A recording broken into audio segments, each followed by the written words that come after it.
Orang yang belum bisa mengampuni atau memaafkan kesalahan dirinya sendiri atau kesalahan orang lain, atau juga belum bisa mengampuni dan memaafkan keadaan yang sudah terjadi yang belum bisa ia terima, belum ikhlas menerimanya.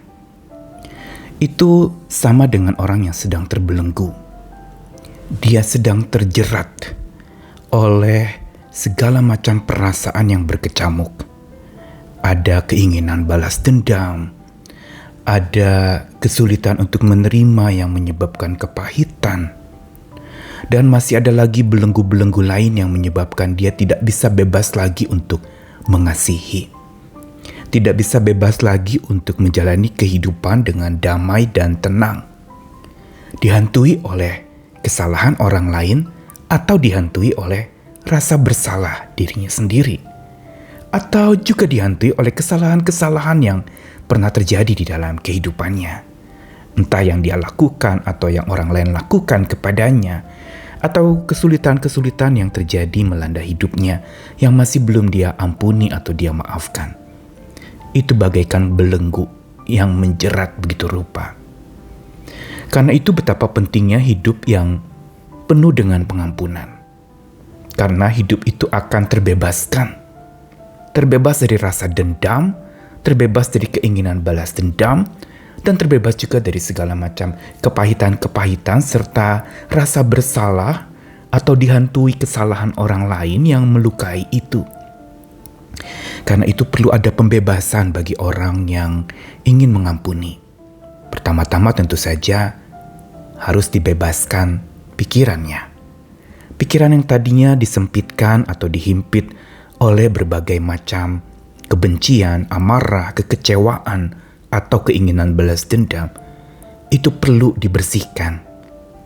Karena dengan pikiran yang dibersihkan, hati menjadi bersih. Dan kalau hati menjadi bersih, maka dengan tulus pula kita bisa mengampuni. Untuk itu kita perlu menjadi pribadi-pribadi yang mumpuni di dalam mengelola alam pikiran kita. Mumpuni di dalam memperluas wawasan pandangan kita atau cara berpikir kita, agar kita bisa mengampuni. Mari kita belajar bagaimana mumpuni untuk mengampuni.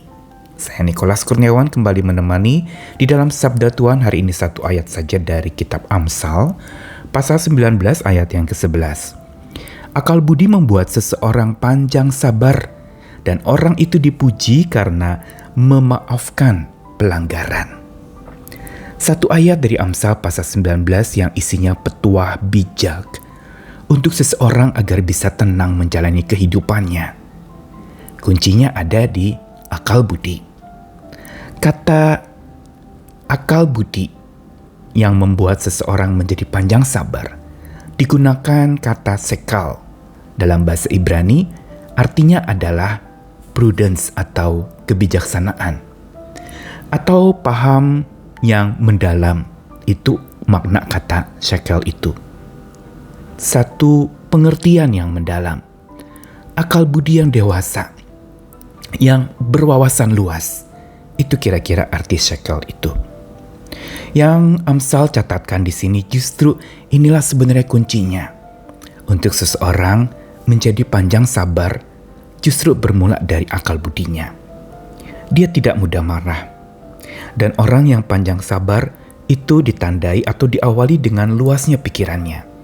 Kalau pikiran sempit, orang akan menjadi tidak sabar, mudah marah, mudah kecewa, mudah tersinggung. Tapi orang yang pikirannya luas, orang yang sangat fasih untuk membuka wawasan selebar-lebarnya, open mind, pikiran yang terbuka untuk memandang sesuatu, memandang persoalan atau memandang orang lain yang melakukan kesalahan kepada kita. Ini adalah orang yang bijak, orang yang mumpuni di dalam memperluas pikiran. Dan ini kuncinya untuk supaya seseorang itu bisa memaafkan pelanggaran orang lain. Bukankah di ayat selanjutnya kalau mau diterjemahkan secara harafiah dikatakan bahwa kemuliaan dari orang yang berakal budi bijaksana itu adalah dia tidak pernah akan mengingat atau dia akan melewatkan pelanggaran dari orang lain. Ini adalah satu cara dan satu rahasia sederhana di dalam kata-kata bijak dalam kitab Amsal, yaitu bahwa dari akal budi yang menyebabkan seseorang menjadi panjang sabar, sekaligus akan memampukan dia untuk memaafkan pelanggaran. Memaafkan berarti ada toleransi di sana.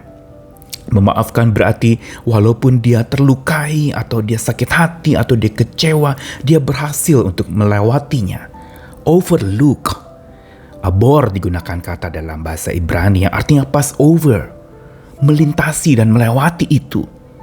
Melewati pelanggaran-pelanggaran yang orang lain lakukan kepadanya, melewati segala pelanggaran yang dia buat, rasa bersalahnya berhasil dia atasi. Dan ini yang menyebabkan dia terbebaskan, tidak terbelenggu lagi oleh rasa bersalah, atau tidak terbelenggu oleh kesalahan yang dia buat, atau kesalahan yang orang buat kepadanya. Inilah sebenarnya rahasia untuk kita bisa terbebaskan dari belenggu dendam yang menjerat hidup kita. Kita perlu belajar dari kitab Amsal ini, dari satu ayat ini, yaitu bahwa orang yang mumpuni dalam memperluas pikirannya, dia akan mampu mengampuni dengan segala keikhlasannya. Dia akan mengampuni bukan sekedar membebaskan, tetapi dia benar-benar membebaskan pikirannya pula untuk mengasihi kembali, walaupun orang itu sudah menyakiti. Untuk berdamai kembali dengan dirinya sendiri walaupun dia masih sulit atau dia belum bisa terima dirinya dengan kesalahannya itu. Dan dia akan mampu terbebaskan dari belenggu-belenggu dendam dan rasa bersalah yang menjerat hidupnya. Karena itu mari kita belajar hari ini tentang sebuah pemahaman yang dalam mengenai sebuah pelajaran hari ini. Supaya kita benar-benar bisa menjadi pribadi-pribadi pemaaf. Pribadi-pribadi yang hidup di dalam damai Tuhan. Karena kita terbebaskan dari belenggu dendam yang menjerat. Tenggelam di dalam ikatan cinta kasih Tuhan yang justru menenteramkan, malah membebaskan untuk kita tetap mengasihi orang yang pernah melukai kita. Untuk kita tetap dapat menerima segala kesalahan yang pernah kita buat. Atau kita juga dapat menerima segala persoalan masa lalu yang pernah menghantui dan menakutkan hidup kita.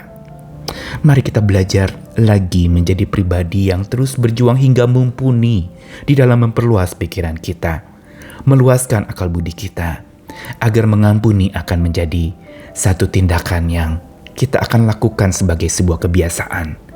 Mengampuni dengan keikhlasan, karena kita mumpuni di dalam memperluas wawasan. Tuhan akan bebaskan kita, karena kasih-Nya memampukan kita untuk mengampuni.